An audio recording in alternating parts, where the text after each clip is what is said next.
شادی بیاہ میں بہت ہوتا ہے یار، یہاں کرنی ہے کہ وہاں کرنی ہے کہ یہاں پھر جب ہو گئی ابے یار وہاں کر لیتا تو، مجھے بتا بھی رہے تھے یہ انسان کی فطرت ہے. ہم جب کالج میں پڑھتے تھے نا تو ہمارے ایک دوست تھے، ان کو پینٹیں خریدنے کا بہت شوق تھا، پہننے کا بھی خریدنے کا بھی. تو ہم ایس ایم سائنس کالج سے نکلتے، یہ بولٹن مارکیٹ میں نا پوری پینٹوں کی شرٹوں کی دکانیں ہیں. ان کے بچے اب تو ماشاء اللہ بیٹھے ہوئے ہیں بیان میں، یہ بیٹھے ہوئے ہیں، ان کے ابا کی بات کر رہا ہوں. تو وہ کیا ہوتا تھا، وہ پینٹ خریدی گھنٹہ لگا دیتا وہ، اب تو نیک بن گئے، ان کے ابا کی بات کر رہا ہوں، وہ ناراض نہ ہو جائے. وہ بیان میں ایڈیٹنگ بھی وہی کرتے ہیں، یہ والا قصہ نکال نہ دیں کہیں، بیان میں ایڈیٹنگ بھی انہی کے ذمہ ہے. گھنٹہ لگا دیتے تھے وہ ہمارے دوست صاحب پینٹ خریدنے میں، یار یہ والی نہیں، یہ والی، یہ والی نہیں، یہ والی. ایک گھنٹے کے بعد جب خریدی تو اگلی دکان میں جو پینٹ ہے وہ اس سے اچھی، یار یہ والی. تو یہ انسان کی نیچر ہے، یہ سب کے ساتھ ہوتا ہے. آپ منڈی سے جانور خریدیں، صبح سے لے کے رات تک خریدنے میں لگا دو گے آپ، سودا لے کے جیسے ہی نکلے ابے یار یہ کتنے کا، یہ 80 کا، ابے میں نے 85 میں کیا پکڑ لیا یار. یہ ہوتا ہے. اپنی چیز کے علاوہ دنیا کی ہر چیز اسی وقت اچھی لگنا شروع. شادی کرتے ہی اپنی بیوی کے علاوہ ہر ایک کی بیوی اچھی لگنا شروع ہو جاتی ہے. یہ شادی شدہ لوگوں کے ساتھ مسئلہ ہے. جیسے ہی شادی کریں گے نا اپنی کے علاوہ ہر ایک کی اچھی لگ رہی ہے. یہ ان لوگوں کی عادت ہے جن کا تقدیر پر ایمان بولو نہیں ہوتا. تو آپ نے ہر کام سے پہلے اسباب اختیار کریں. جب کام ہو گیا بھائی اللہ کے لیے، میرے اللہ کے علم میں میرے لیے اس سے بہتر نہ گائے تھی نہ بیوی تھی. ٹھیک ہے، نہ بچڑا تھا نہ بیوی، نہ بکرا، نہ، اللہ کے علم میں میرے لیے اس سے بہترین بکرا کوئی بھی نہیں تھا. اگرچہ یہ صبح سے بک رہا ہے، یعنی بول رہا ہے کچھ نہ کچھ. تو اسی طرح جب خوب محنت کرو، جب ہو گئی شادی ہو گئی، اللہ کے علم میں اس سے بہتر میرے لیے کوئی بیوی ہو نہیں سکتی.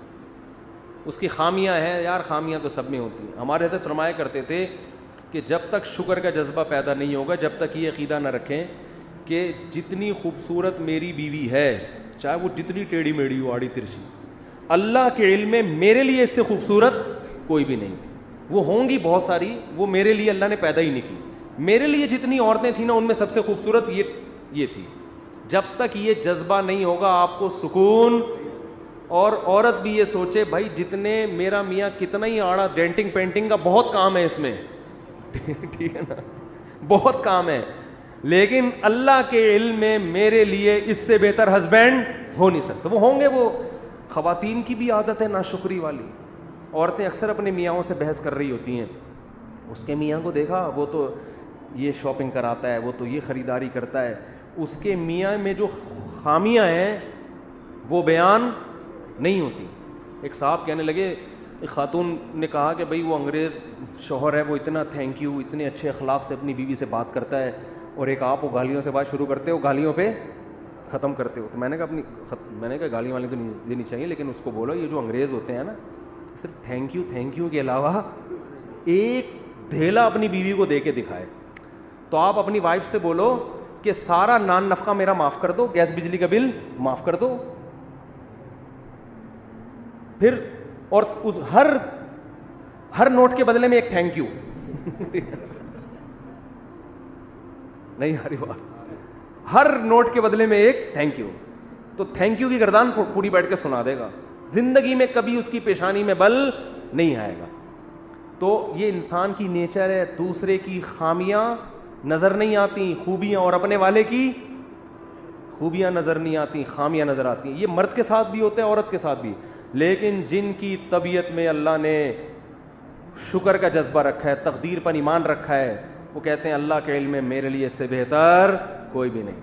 کوئی اگر تعریف بھی کرے نا اس کے سامنے، عورت کے سامنے، کہ میرے میاں تو اتنے اچھے ہو گئے، تیرا میاں میرے میاں سے اچھا نہیں ہو سکتا. صحیح ہے نا، اس کو یہ بتایا کریں، سمجھا دیں جا کے گھر والوں کو. اور جن کا تقدیر پر ایمان نہیں ہے نا، ساری زندگی کنفیوز، ساری زندگی. بہت سے لوگ ہم نے دیکھے کاروبار میں بہت مشورے کر لیے، سب کچھ، اب کاروبار شروع کیا، یار پتہ نہیں یہ والا کرنا چاہیے تھا کہ بھی نہیں کرنا چاہیے تھا.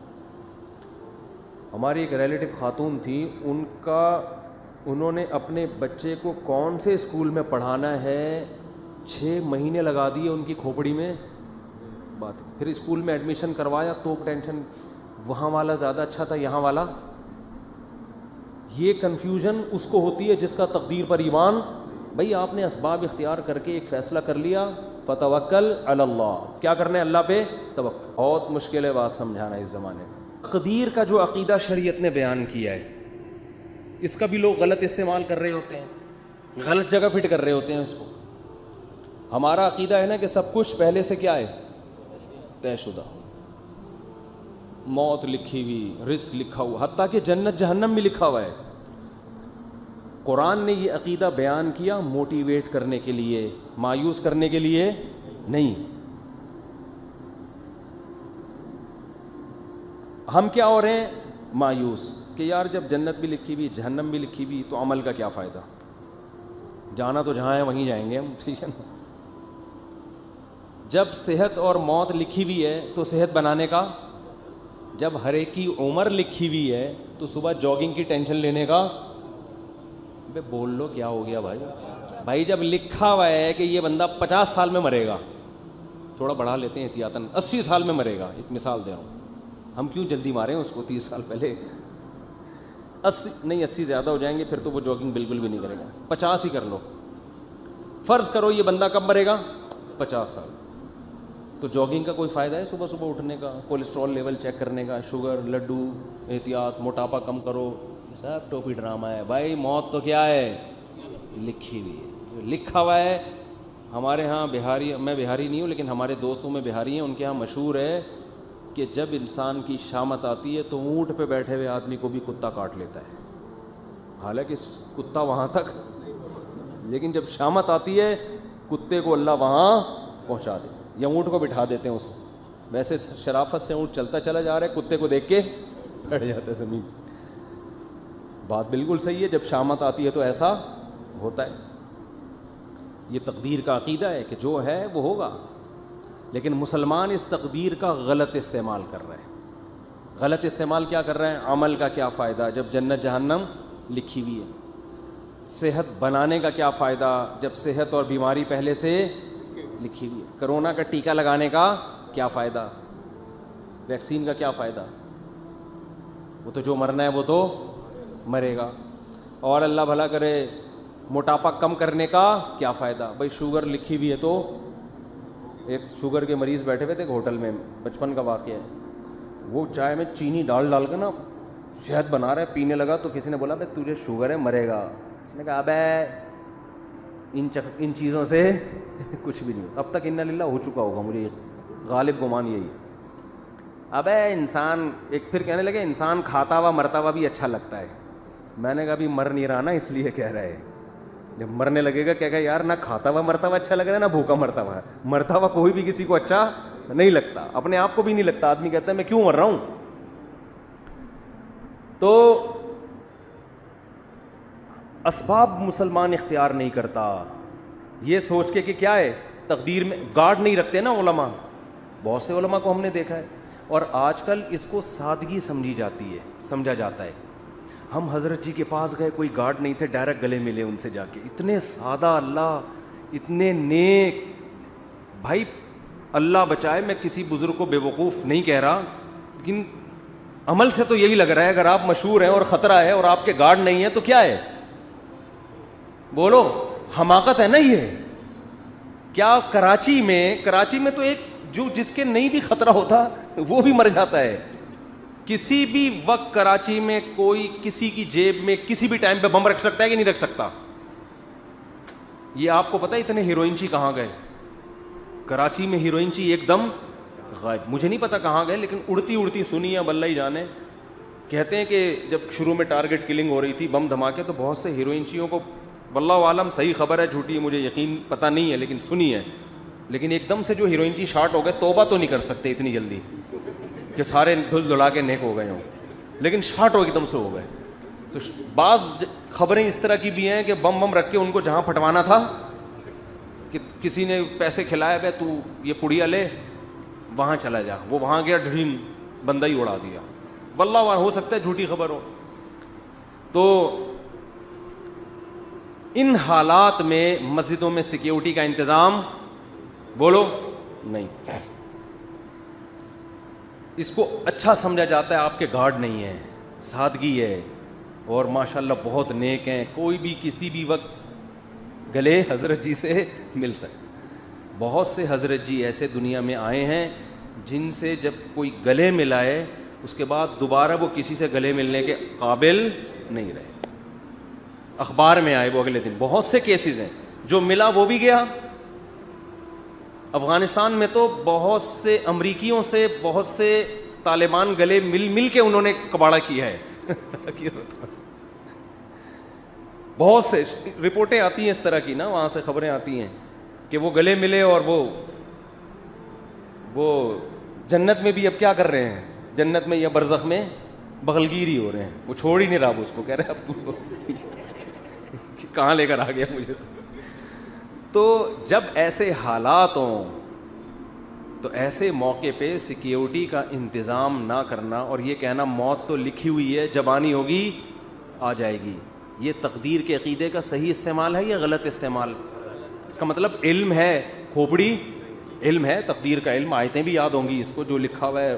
حدیث میں آتا ہے رسول اللہ صلی اللہ علیہ وسلم نے عبداللہ بن عباس سے فرمایا وَعَلَمْ أَنَّمَا أَصَابَكَ لَمْ يَكُنْ لِيُخْطِئَكَ, اے نوجوان, اے غلام, لڑکے, یقین کر لے جو مصیبت تیرے مقدر میں لکھی ہے ایسا ہو ہی نہیں سکتا کہ وہ تجھے نہ پہنچے, اور جو چیز تجھے نہیں ملنے والی, جو نعمت, یہ ہو ہی نہیں سکتا کہ وہ نعمت تجھے مل جائے. رفعت الاقلام وجفت الصحف, تقدیر کے قلم سے اللہ نے جو لکھنا تھا لکھ کے قلم کو ہٹا دیا اور اس کی سیاہی بھی خشک ہو چکی ہے, اب اس میں چینجنگ نہیں ہو سکتی, سب کچھ طے ہو چکا ہے. لیکن اس کے باوجود نبی کی زندگی دیکھو, احتیاط. قرآن کہہ رہا ہے نماز کی حالت میں اسلحہ اٹھا کے نماز پڑھو میدان جنگ میں, اسلحہ رکھنے کی تمہیں زمین پہ اجازت نہیں ہے. سب ایک ساتھ نماز نہیں پڑھیں گے, آدھے پڑھیں گے, آدھے فرنٹ لائن پہ کھڑے ہوں گے. وَدَّ الَّذِينَ كَفَرُوا, کیونکہ جو دشمن ہے وہ چاہتا ہے لَوْ تَغْفُلُونَ عَنْ أَسْلِحَتِكُمْ, کہ تم چند لمحوں کے لیے بھی اپنے اسلحے سے غافل ہو. اور غافل ہو کے کیا کر رہے ہیں؟ نماز. یہ نہیں کہ کوئی خدا نخواستہ کوئی گناہ میں مشغول ہیں, اللہ کی طرف مشغولیت کی وجہ سے دشمن سے کیا ہو رہے ہیں؟ غافل. یعنی عبادت میں مشغول ہونے کی وجہ سے کیا ہو رہے ہیں؟ دشمن سے غافل. اس میں تو یہ ہونا چاہیے, ہم سے کوئی پوچھتا تو ہم کہتے بھائی تم اگر اللہ کے لیے اللہ کی طرف مشغول ہو نماز میں تو اللہ تمہاری حفاظت کرے گا, کیونکہ تم اللہ کے لیے, تم کوئی گناہ تھوڑی کر رہے ہو. اور اللہ نے حکم دیا نماز پڑھنے کا, تو اللہ کے حکم کو فالو کرتے ہوئے تم اگر نماز میں مشغول ہوگے تو مدد تمہاری غیب سے آئے گی, دشمن تمہاری طرف آنکھ اٹھا کے بھی نہیں دیکھے گا. نا اللہ نے فرمایا کہ نماز تو قائم کرنی ہے, سارے نہیں نمازی, وہ سب کو دیکھیں گے نماز پڑھ رہے ہیں, ایک ہی حملے میں سب کو قتل کر دیں گے. آدھے لوگ وہاں رہیں, آدھے کیا کریں؟ نماز پڑھیں. اور اگر یہ بھی ممکن نہ ہو, مثال کے طور پر اتنی بڑی تعداد نہیں ہے مجاہدین کی کہ آدھے وہاں رہ کے دفاع کر سکیں, تو اللہ نے فرمایا جماعت چھوڑ دو. فرجالاً او رکبانا, انفرادی بھی نہیں پڑھ سکتے تو پیدل موقع ملتا ہے چلتے ہوئے پڑھ لو, اور گھوڑے پر موقع ملتا ہے تو گھوڑے پہ نیت باندھ لو. گھوڑے سے اترنے کی بھی اجازت بولو نہیں آ رہی بات میرا خیال. تو یہ صحابہ بڑے آرام سے کہہ سکتے تھے بھائی جو لکھی ہوئی ہے وہ تو آ جائے, ہم تو نماز میں مشغول ہیں. ہمارے حضرت کے ہاں پہرا ہوتا تھا نماز کے دوران, جب حضرت نماز پڑھاتے تھے ممبر پہ گارڈ آ کے کھڑا ہوتا تھا, ایسے ریپیٹر لے کے یوں دیکھ رہا ہوتا تھا. بہت سے لوگوں نے حضرت کو لکھا یہ کون سا اسلام ہے؟ نماز میں ہم اللہ کی طرف مشغول ہیں اور محراب پہ ممبر پہ کون کھڑا ہوا ہے؟ گارڈ کھڑا ہوا ہے. نماز کے دوران یہ کیا ہے؟ میں نے فرمایا کہ نماز کے دوران نہیں بم پھٹ سکتا کیا؟ نماز کے دوران کوئی نماز توڑ کے نمازیوں پہ فائرنگ نہیں کر سکتا. یہ کون سی کتاب؟ یہ تو کسی کتاب میں نہیں لکھا کہ جی اللہ نے کہا ہے کہ جب تم نماز پڑھو گے تو نہ بم پھٹے گا, نہ کوئی دہشت گرد اندر داخل ہو سکتا ہے, اور تم سب سجدے میں ہوگے تو فرشتے تمہاری حفاظت میں لگے. نہ قرآن میں بھی نہیں لکھا, نہ حدیث کسی کتاب میں نہیں لکھا. یہ بہت سے مسجدوں میں بم دھماکے نماز کے دوران ہوئے ہیں. اچھا کچھ ویڈیوز میں نے دیکھی یوٹیوب پہ, اس میں بتایا کہ امام کا تقویٰ دیکھیں. زلزلہ آیا, امام صاحب کھڑے ہوئے ہیں نا, کام پی رہے ہیں, کھڑے ہوئے ہیں. زلزلہ آ رہا ہے, امام صاحب کیا کر رہے ہیں, ایک ایک کر کے مقتدی کھسک رہا ہے, لیکن امام صاحب زندہ باد. یہ حماقت ہے پرلے درجے کی. نبی نے فرمایا نماز میں اگر سانپ دیکھو تو یہ نہیں فرمایا کہ خشوع و خضوع میں مشغول رہو, سانپ تمہارا کچھ بھی نہیں بگاڑے. صحیح بخاری مسلم کی غالباً حدیث ہے, آپ نے فرمایا اس کو مارو, قتل کرو سانپ کو. نماز توڑ دیں آپ, جا کے اس کو قتل کریں. بھائی کسی کو مار دے گا, نماز پڑھ لینا آرام سے, ورنہ نماز جنازہ ہوگی تھوڑی دیر میں, پھر 15-20 آدمیوں کی. اللاجیکل باتیں آج بہت سے مذہبی لوگوں کا حصہ بن چکی ہیں, ان کی سوچ کا. اللاجیکل بات جب کریں گے, بات ایسی کریں گے, آدمی کہے گا تو چپ رہتا تو زیادہ اچھا. اللاجیکل بات, اور اس کو سمجھتے ہیں بزرگی اور کمال. اسی وجہ سے مار بھی کھا رہے ہیں لوگ. بہت سے دینداروں سے نفرت کرنے لگے ہیں کہ یار ان کی باتیں کھوپڑی میں آنے والی نہیں ہیں, یہ پتہ نہیں کون سے زمانے کی باتیں کر رہے ہیں, یہ بس نہیں چلا جا سکتا دین پہ. بھائی تو میں یہ عرض کر رہا تھا, ادھر قرآن نے حکم دیا کہ نماز کے دوران بھی, کیونکہ ایسا نہ بلا وجہ کلاشن کوفے لے کے مسجدوں میں آ جائیں جہاں خطرہ ہو. میدان جنگ میں تو خطرہ ہوتا ہے نا, تو قرآن کیا کہہ رہا ہے, نماز میں بھی آپ نے اسلحہ اٹھا کے نماز پڑھنی. اور آدھے لوگ ادھر ہوں گے, یہ بھی نہ ہو فرجالن او رکبانا, تو پیدل یا سوار ہو کے نماز پڑھو. جماعت سے نماز ایسے موقع پہ کیا ہے, معاف ہے. کیونکہ اصل مسئلہ کیا ہے, وہاں کا مسئلہ ہے, پہلے اس کو نمٹاؤ. اور سناؤں آپ کو آگے میں, پوری امت کا اس پر اجماع ہے کہ اگر دشمن آپ کے قیدیوں کو ڈھال بنا کے لے آئے سامنے, لڑائی ہو رہی ہے, بہت سے آپ کے مسلمان قیدی دشمن کی قید میں تھے, سمجھ رہے ہیں, بہت سے آپ کے مسلمان قیدی کہاں تھے, دشمن کی قید. میدان جنگ میں وہ سامنے لے آئے ان کو فرنٹ پہ, معصوم بچے ہیں یا عورتیں ہیں یا معصوم مسلمان ہیں. اب آپ اگر فائر کریں گے تو کس کو لگے گا, مسلمان. آپ اگر تیر چلائیں گے تو ہو سکتا ہے کوئی معصوم بچے کو. میدان جنگ میں انہوں نے ڈھال بنا دیا, آپ کے لیے جائز ہے فائر کرنا ایسے کو. وجہ اس کی یہ کہ اگر اس بیس پہ آپ رک گئے تو وہ غالب آ جائے گا, وہ تو آپ کو قیدی بنا کے لے جائے گا, وہ تو آپ کو اس سے زیادہ قتل کرے گا. اب مجبور ہیں, آپ نے نیت کرنی ہے دشمن کو مارنے کی, لیکن چونکہ لاجک کیا کہتی ہے, لاجک یہی کہتی ہے بھائی آپ کے علاوہ اب آپ کے پاس اس کے علاوہ کوئی آپشن نہیں ہے, کیونکہ وہ ہمیشہ پھر یہ کریں گے. تو اس لیے ایسے موقع پہ جنگ میں اگر آپ کے اپنے جو ڈھال بنائی ہوئی انہوں نے ان بندوں پہ گولیاں لگ رہی ہیں, تو تمام فقہا کا اس پر اجماع ہے کہ میدان جنگ میں آپ کو اجازت ہے اپنے آدمی قتل کرنے کی. نیت اپنے آدمیوں کی نہ ہو, نیت کس کی ہو, ان کی ہو. یہ مجبوری ہے, اس کے بغیر ہو نہیں سکتا. آج کوئی مذہبی آدمی اس طرح کی بات کرے, لوگ کہیں گے کیا کہہ رہا ہے, اپنے لوگوں کو قتل کرنے کی باتیں کر. عام حالات میں نہیں ہے, جب ڈھال بنا کے لائیں تو ہم نیت اس کی کریں گے, دشمن کی. کہ بھائی اب مجبوری ہے, اگر مارا جا رہا ہے تو کیا کریں, ورنہ تو وہ ایسے موقع پہ کسی نے یہ نہیں لکھا کہ ہم مسلح بچھا کے بس اب تو ہمارے پاس دعا کے علاوہ کوئی آپشن نہیں. ہم کہیں گے اللہ یہ معصوم مسلمان ہمارے سامنے لے آئے, اے اللہ بس معاف کر دے, اے اللہ کیا کر, ہم تو مجبور ہیں. اب تو اللہ کہے گا بھائی زمین میں جب تک ہو تو جو اسباب اختیار کرے گا مدد اس کے ساتھ ہوگی. سمجھ رہے ہو, مدد کس کے ساتھ ہوگی, جو گراؤنڈ ریئلٹی کو دیکھے گا. جنگ میں ایسا ہوتا ہے, چالیں چلی جاتی ہیں جنگ میں, مختلف حربے استعمال کیے جاتے ہیں. تو میں یہ عرض کر رہا تھا, یہ جو تقدیر کا عقیدہ ہے اس کا صحیح مطلب کیا ہے, اس کو سمجھیں. صحیح مطلب یہ ہے, کام کرنے سے پہلے آپ نے کامیابی کے تمام ذرائع, تمام وسائل, تمام اسباب بھرپور طریقے سے استعمال کرنے. سمجھ میں نہیں آ رہی بات؟ مثال کے طور پر آپ چاہتے ہو میں 90 سال تک زندہ رہوں, ہر آدمی چاہتا ہے, نہیں چاہتے تو بتا دیں, ہاتھ کھڑا کریں. جو حضرات سبھی چاہتے ہیں, ہر آدمی چاہتا ہے میں 90 سال تک. بہت سے لوگ اس لیے بھی چاہتے ہیں تاکہ پہلی والی مرے, اللہ معاف فرمائے, غلط سوچ ہے. ان کو پتہ ہوتا ہے ہماری زندگی میں اس کے مرنے کا کوئی چانس, بہت غلط سوچ ہے یہ میں بتا دوں, لیکن ہے بعض لوگوں کی. تو ہر آدمی چاہتا ہے, عورتیں بھی مرد بھی. آپ نے کیا کرنا ہے, اور اللہ کی طرف سے بھی اجازت ہے, حدیث میں آتا ہے مفہوم حدیث کا, مسلمان کی جو لمبی عمر ہے وہ اس کے حق میں کیا ہے, رحمت ہے. اس کی زندگی میں رمضان کے روزے زیادہ ہوں گے, اس کی زندگی میں صدقات زیادہ ہوں گے, اس کی زندگی میں زکاتیں زیادہ ہوں گی. تو اعمال کا ایک بہت لمبی عمر مسلمان اگر نیکیاں کرے اس میں تو بہت بڑی اللہ کی نعمت ہے, بہت بڑی رحمت ہے. اس کے پاس اعمال کا ذخیرہ بہت زیادہ, اس کے پاس لیلۃ القدریں زیادہ ہوں گی, اس کے پاس بقرعید کی قربانیاں زیادہ ہوں گی, بہت کچھ اس کے پاس زیادہ ہوگا. اب آپ نے کیا کیا؟ آپ نے کہا بھائی زندگی چاہیے, اللہ نے حکم دیا اسباب اختیار کرو.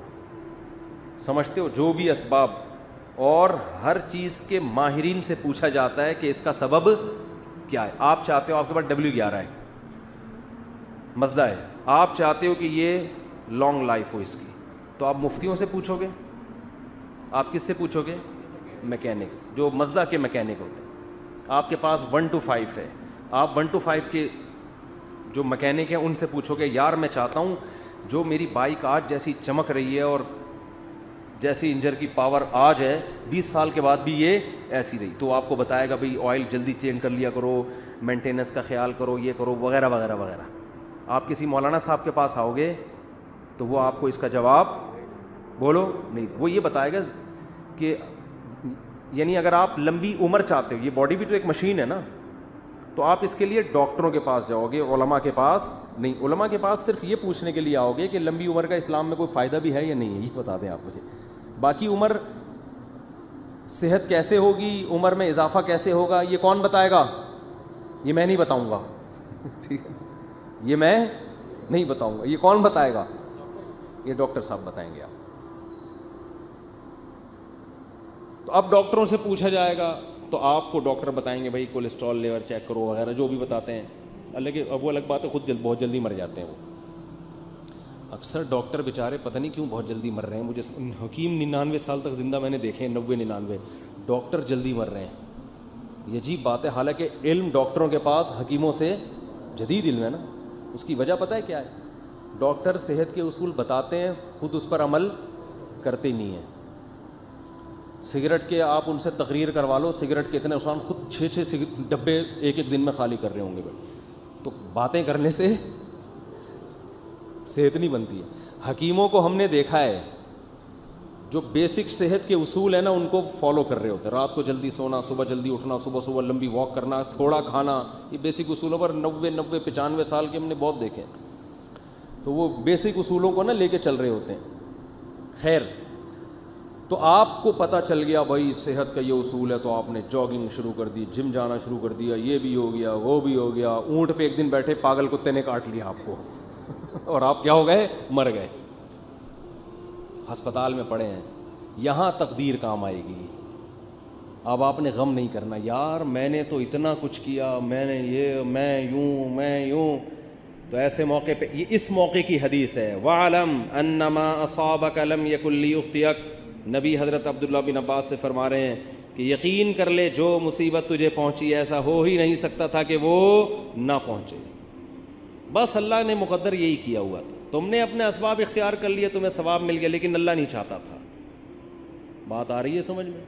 تو ہو جاتا ہے ایسے موقع پہ ہے, پہلے نہیں ہے, کام کے بعد ہے. بشرطے کہ آپ نے کام پورا کیا ہو, آپ نے کام پورا کیا ہو. اگر آپ نے کام پورا نہیں کیا تو پھر تسلی کا آپ کو حکم نہیں ہے. آپ شوگر کے مریض ہیں, 6 لڈو کھا کے آپ کی شوگر ہائی ہو گئی, آپ پڑے ہوئے کہہ رہے ہیں مقدر میں یہی لکھا ہوا تھا, گناہ ملے گا ایسے الفاظ کہنے سے. اللہ کہے گا یہ لکھا ہوا تھا مگر تیری حماقت کے ساتھ لکھا ہوا تھا. اللہ کو پتا تھا یہ اس کو شوگر ہے پھر بھی یہ حماقت کرے گا, تو اللہ کو پہلے سے پتا ہوتا ہے نا کون بے وقوف ہے, کون عقل مند ہے, کون حماقت. اللہ نے اس لکھ دیا تھا کہ یہ کم بخت گناہ کرے گا, ورنہ تجھے کس نے بتایا تھا کہ یہ لکھا ہوا ہے؟ سمجھ میں نہیں آ رہی بات؟ تو تقدیر کا عقیدہ, آپ نے تمام اسباب اختیار کر لیے, رزلٹ 0 ہے, تو ایسے موقع پہ غیر مسلم ڈپریشن میں جاتا ہے کہ یار میں کامیابی کے سارے اسباب اختیار کر رہا ہوں مگر نتیجہ کیا ہو رہا ہے؟ 0. یہ جو موٹیویشنل اسپیکر آپ کو کامیاب لوگوں کی 7 گٹس بتا رہے ہوتے ہیں نا, 7 علامتیں, یہ ان کی بتا رہے ہوتے ہیں جو ہو چکے ہیں کامیاب. ورنہ بعض میں 14 علامتیں پائی جاتی ہیں 7 کے بجائے, وہ پھر بھی کامیاب, بولو, پھر بھی نہیں ہوتے. یہ تو آپ کو وہ بتا رہے ہوتے ہیں 7, وہ ہے نا مشہور کتاب ہے 7 ہیبٹس, کچھ اس طرح کا نام ہے اس کا, 7 عادتیں کامیاب لوگوں کی، اس میں وہ بڑی خاندانی عادتیں، تو اس میں پھر وہ فلانا جو تھا وہ یوں ہوا گیا تھا، وہ اتنا ہو گیا، وہ ویسے ہو گیا. بھائی یہ کتاب اس میں بھی لکھو فلانے میں 7 کے بجائے کتنی علامتیں تھیں، یہ 7 بھی تھیں اور الگ سے گریوی میں 14 7 اور بھی تھیں اس کی. ٹھیک ہے، 7 تو یہ کامیاب لوگوں کی، اور 7 بہت زیادہ کامیاب لوگوں کی اضافی اس میں قدرت کی طرف سے انسٹال ہوئی ہوئی تھی. 14 علامتیں ٹوٹل پائی جاتی تھیں جو دریافت ہو سکتا ہے اس کے علاوہ بھی پائی جائے، لیکن وہ اونٹ پہ ایک دن بیٹھا اور پاگل کتے نے اس کو کاٹ لیا. تو وہ ساری علامتیں کہاں گئیں؟ ہوتا ہے ایسے. اور میں اکثر امام شافعی کا ایک شعر پڑھتا ہوں. امام شافعی بہت بڑے شاعر تھے، ان کا ایک شعر ہے، وہ شعر کہتے ہیں کہ اذا سمعت بأن مجدودا حوا عودا فأثمر في يديه فصدقي وإذا سمعت بأن محروما أتى ماء ليشربه فغاض فصدقي یا فحققی. امام شافعی فرماتے ہیں کہ اگر تمہیں پتہ چلے نا کسی کی اچھی قسمت ہے، خوش قسمت آدمی، اس نے ایک دن لکڑی ہاتھ میں پکڑی اور لکڑی نے وہیں پھل دینا شروع کر دیے، ابھی اس نے اس کو زمین میں دبایا بھی نہیں، درخت بھی نہیں، پانی کھاد یہ اس پروسیس سے گزرے بغیر ہی قدرت نے اس کا ایسا ساتھ دیا کہ لکڑی نے یا بیج نے ہاتھ میں ہی پھل دینا شروع کر دیے. فصدقی، تصدیق کر دیا کرو، خوش قسمتوں کے ساتھ ایسے واقعات ہو جاتے ہیں. مٹی میں ہاتھ ڈالیں سونا بن جاتی ہے، وہ ہوتا ہے نا، جس کاروبار میں ہاتھ ڈال رہے ہیں وہ ایک دم چلنا شروع. ایسے بہت سے لوگ ہم نے دیکھے، وہ گولے گنڈے کی ریڑھی لگائیں کروڑ پتی ہو جاتے ہیں، اور جناب وہ جس کام میں ہاتھ ڈالتے ہیں برکت. اور ایسے لوگ بھی ہیں، کوئی کروڑ پتی تاجر نے ان کو بلا کے صرف چائے پلا دی اپنی دکان پہ، مشورہ لے لیا چھوٹا سا، اور کاروبار ٹھپ ہونا شروع. کروڑوں کے کاروبار جب ان کے حوالے کرو تو ایک دم بیٹھ جاتا ہے وہ. بعض دفعہ ان کی اپنی حماقت ہوتی ہے، بعض دفعہ اللہ کی طرف سے بھی ہوتا ہے. تو فرماتے ہیں وَإِذَا سَمِعْتَ بِأَنَّ مَجْدُودًا حَوَا عُودًا فَأَثْمَرَ فِي يَدَيْهِ فَصَدِّقِي. خوش قسمت آدمی کے بارے میں اگر تم نے سنا کہ لکڑی ہاتھ میں پکڑی اور اس نے پھل دینا شروع کر دیا، مان لیا کرو ایسے واقعات ہو جاتے ہیں خوش قسمتوں کے ساتھ. وَإِذَا سَمِعْتَ بِأَنَّ مَحْرُومًا أَتَى. اور جو بدقسمت آدمی ہے اس کے بارے میں کبھی یہ خبر سننے کو ملی کہ اس کو صرف پانی چاہیے تھا، کوئی کروڑوں اربوں روپے بھی اس کی خواہش بیچارے کی نہیں، وہ کہہ رہے ہیں پانی مل جائے مجھے پیاس لگ رہی ہے، اور اسباب ایسے پیدا ہوئے کہ بھرا ہوا کنواں، اب تو ملے گا ہی پانی. اب وہ خوش ہو گیا کہ اب تو میری قسمت جاگ گئی. بھائی صرف 1-2 گلاس نہیں، کنواں کیا ہے بھرا ہوا اور میرے قریب ہی ہے، اب تو پانی تو ملے گا، میں تو کروڑوں بھی نہیں مانگ رہا اللہ سے. وہ پانی پینے کے لیے آیا، کنویں نے اس کو دیکھ کے، پانی نے جب اس کو دیکھا اس کو دیکھ کے نیچے ہو گیا کہ تجھے نہیں پی، سب کو ملے گا تجھے نہیں ملے گا. یعنی پانی نے جب اس کو دیکھا نا یہ آیا ہے، پانی نے کہا میں نیچے جا رہا ہوں میں. اس کو دیکھ کے یہ شاعری میں تو تھوڑا مبالغہ ہوتا ہے بات سمجھانے کے لیے. اس کو بھی لوگ پڑھ کے بیٹھ جائیں گے، یار امام شافعی اتنے بڑے محدث، یہ کیسی باتیں ہیں. بھائی یہ سمجھانے کے لیے ہے نا، یہ سمجھانے کے لیے. تو کہتے ہیں وہ دیکھ کے نیچے چلا جائے تو کیا کرنا ہے، حقیقی اس کو بھی صحیح قرار دے دیا کرو. یار ہوتا ہے بعض دفعہ اونٹ پہ بیٹھے آدمی کو کتے کاٹنے کا مطلب یہی ہے. تو لیکن یہ کب سوچنا ہے، کام ہونے کے بعد. جیسے غزوہ احد میں مشورے ہوئے، سب کچھ ہوا، شکست ہو گئی، تو اللہ نے کیا فرمایا، غم کرنے کی اجازت نہیں. تلک الایام نداولها بین الناس. یہ ایام ہم الٹ پلٹ کرتے ہیں، کبھی ان کو فتح، کبھی تمہیں فتح، کبھی ان کو شکست، کبھی تمہیں شکست. بس یہ تو اللہ کے، اگر ہمارے ہی اس کاموں سے سب کچھ ہونے لگے تو ہم میں اور اللہ میں کوئی فرق رہے گا پھر؟ ابے کیا ہو گیا بھائی، کیوں سمجھ میں نہیں آ رہا؟ تو یوں ہی تھوڑا سا کیا کرو نا. اگر ہمارے ہی کرنے سے سب کچھ ہو رہا ہو تو پھر ہم میں اور اللہ میں کوئی فرق ہے؟ پھر تو ہم تو اللہ بن گئے نا. جو کر رہے ہیں وہ ہو رہا ہے، ایسا نہیں ہے.